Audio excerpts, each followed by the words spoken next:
সূরা আল ইখলাস কুরআন মাজিদের 112তম সূরা। সূরাটি সূরা নাসের পরে হিজরতের আগে মক্কার প্রথম যুগে অবতীর্ণ হয়। এই সূরার আয়াত সংখ্যা হচ্ছে 4 এবং রুকু সংখ্যা 1।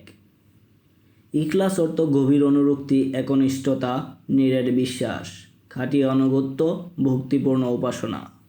তবে কোন ঘটনার ভিত্তিতে সূরা আল ইখলাস নাজিল হয়, আজকে আমরা জেনে নিব সেই বিবরণী। শানে নজুল কি এই সূরার? শিরক থেকে মুক্ত হয়ে তাওহীদ বা এক আল্লাহর উপর খাঁটি ও নিরেট বিশ্বাসী হওয়াকে ইখলাস বলা হয়। এ সূরার মর্মার্থের ভিত্তিতে নামকরণ করা হয়েছে। যে ব্যক্তি এ সূরাটি পাঠ করবে ও এর মর্মার্থের প্রতি দৃঢ় বিশ্বাস স্থাপন করবে, সে নিশ্চিত শিরক থেকে মুক্তি লাভ করে নিরেট তাওহীদবাদী হয়ে যাবে এবং আল্লাহর মুখলিস বান্দায় পরিণত হবে। এ সূরার বিশেষ বৈশিষ্ট্য হলো আল্লাহ তাআলা নিজের পরিচয় তার হাবিবকে দিতে বলেছেন। বন্ধুর পরিচয় বন্ধু দেওয়ার মাধ্যমে বন্ধুর শ্রেষ্ঠত্বেও প্রমাণিত হয়েছে। এ সূরার শানে নজুল প্রসঙ্গে হযরত আনাস রাদিয়াল্লাহু তাআলা আনহু বর্ণনা করেন, খাইবারের কয়েকজন ইহুদি একদা মহানবী সাল্লাল্লাহু আলাইহি ওয়াসাল্লামের দরবারে এসে বলে, হে আবুল কাসেম, আল্লাহ তাআলা ফেরেশতাদের নূর থেকে, আদমকে মাটি থেকে এবং পৃথিবীকে পানির ফেনা থেকে সৃষ্টি করেছেন। এখন আপনার রব সম্পর্কে আমাদের জানান। তিনি কোন বস্তু থেকে সৃষ্ট? রাসূলুল্লাহ সাল্লাল্লাহু আলাইহি সাল্লাম কোনো জবাব দেননি। অতঃপর হযরত জিবরাইল আলাইহিস সালাম সূরা ইখলাস নিয়ে আসেন। সূরা ইখলাসের 4টি আয়াতে 4টি বিষয়ের আলোচনা করা হয়েছে।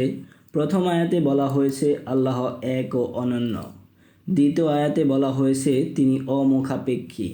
তৃতীয় আয়াতে বলা হয়েছে জন্মের সঙ্গে তার কোনো সম্পর্ক নেই এবং চতুর্থ আয়াতে বলা হয়েছে তিনি অতুলনীয়। 4টি আয়াতের মূল প্রতিপাদ্য বিষয় হলো তাওহীদ বা আল্লাহর একত্ববাদ। সূরা ইখলাসের বৈশিষ্ট্য।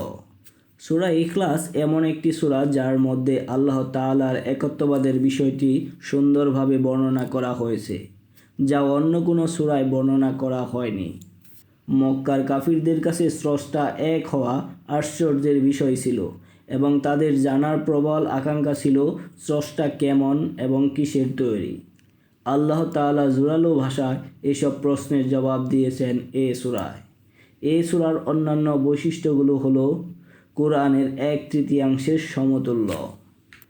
আবু সাঈদ খুদরি রাদিয়াল্লাহু তাআলা আনহু থেকে বর্ণিত, জৈনিক ব্যক্তি অন্য ব্যক্তিকে রাতে বারবার সূরা আল ইখলাস পড়তে শুনেছেন। অতঃপর সকালে মহানবী সাল্লাল্লাহু আলাইহি ওয়াসাল্লামকে এ বিষয়টি অবহিত করা হলো। মহানবী সাল্লাল্লাহু আলাইহি ওয়াসাল্লাম তখন বলেন, ওই সত্তার শপথ যার কুদরতের হাতে আমার জীবন, অবশ্যই এ সূরা কুরআন মাজিদের 1/3 সমান। সহিহ বুখারী 5013 নম্বর হাদিস। সূরা ইখলাসকে কোরআনের 1/3 বলার কারণ কি? কোরআন মাজিদ 3 ভাগে বিভক্ত।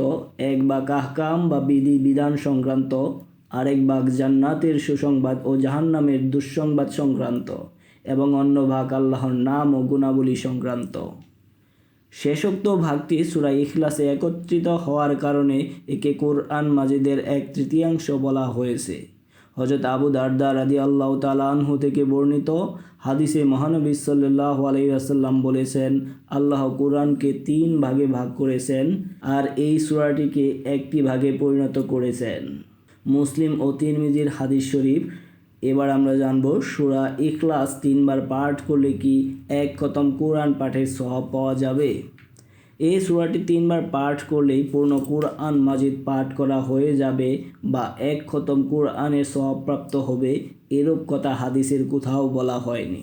বরং বলা হয়েছে যে সূরা ইখলাস কোরআন মাজিদের 1/3 সমতুল্য।